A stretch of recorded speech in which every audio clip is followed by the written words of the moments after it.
Hello everyone and welcome to my channel, and today I will be reading a multi-character listener by me. So let's get into it. Kafka. The party was alive and vibrant with music and laughter, though the crowd's energy felt rather overwhelming. You leaned against the bar, nursing your drink, your eyes scanning the room for a familiar face.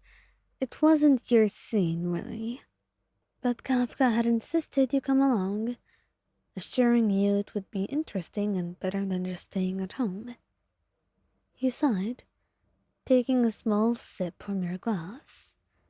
Kafka certainly had a way of disappearing into the crowd, leaving you to fend for yourself in this weird party that you were in.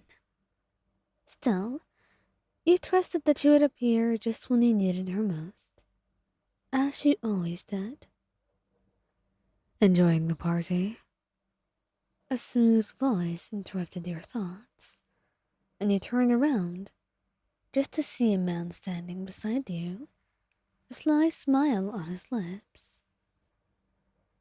"It's fine," you replied curtly, not really in the mood for conversation. However, he didn't seem to get the hint. "You look like you could use another drink," he offered, signaling the bartender. "No thanks, I'm good," you said firmly. But the man in front of you did not seem to care too much. He handed you a new glass anyway, his smile unwavering. "Come on, just one sip. Consider it my trade." You hesitated, glancing at the drink. Something about his persistence unsettled you. Then, out of the corner of your eye, you caught him subtly slipping something into the glass, and your stomach churned with unease. But before you could react, a familiar hand slid over your shoulder. "Am I interrupting something?" Kafka's voice was calm, but carried an unmistakable edge. The man froze, his confident demeanor faltering as Kafka stepped closer.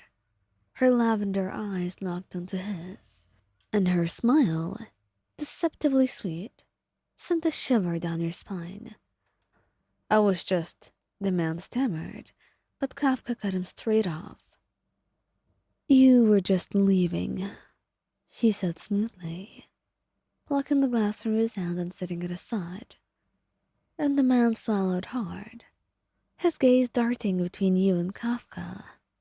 And without another word, he slinked away into the crowd, leaving the two of you alone. She turned to you, her hand still resting lightly on your shoulder. "You all right?" You nodded, though your heart was still racing. "I am, thanks to you." "I knew leaving you alone was a bad idea. You're far too tempting for your own good." You managed a small smile. "Guess I should have listened to you." "Always a good rule. But don't worry, I'll make sure no one else bothers you tonight." Her words were light, but the protective glint in her eyes was unmistakable. Kafka might play games with everyone else, but with you, she was always honest, always steady. And as the night wore on, she stayed by your side, her presence a comforting shield against the chaos around you. Feixiao. The music thumped in your ears as the lively energy of the party swirled around you. You weren't really entirely sure why you agreed to come along, but you didn't really want to refuse Feixiao's request. "You need to loosen up," she had said, flashing one of her rare teasing smiles. And still, right now all you did was just feel a little bit lost as you leaned against the bar, your eyes scanning the room. She was nowhere to be seen, likely caught up in a conversation with colleagues or admirers. "First drinks on me," a man said, sliding up beside you. He was tall, his smile just a bit too charming. "I'm really fine with this one," he replied, holding up your barely touched glass. "Come on, it's a party. Live a little." And your gut twisted, his insistence setting off quiet alarms. And when the bartender placed the first drink in front of you, the man leaned in. "Try it. He won't regret it." He hesitated, glancing at the drink, and that's when he saw it, the subtle flick of his fingers over the glass, dropping something in when he thought you weren't looking. I don't think that I can." You started to step back, but a familiar voice cut through. "Is there a problem here?" Feixiao appeared beside you, her voice calm but laced with steel. Her golden eyes flicked from you to the man, narrowing dangerously. The stranger straightened, clearly intimidated by her presence. "No problem at all." "Good to hear. Then I suggest you leave before I make one," she replied, her hand coming to rest on your arm, and the man hesitated for a moment before retreating into the crowd. "You alright?" "I think so. He tried to spike my drink." Feixiao's expression darkened, and her grip on your arm tightened. "Don't worry. I'll send the guards after him.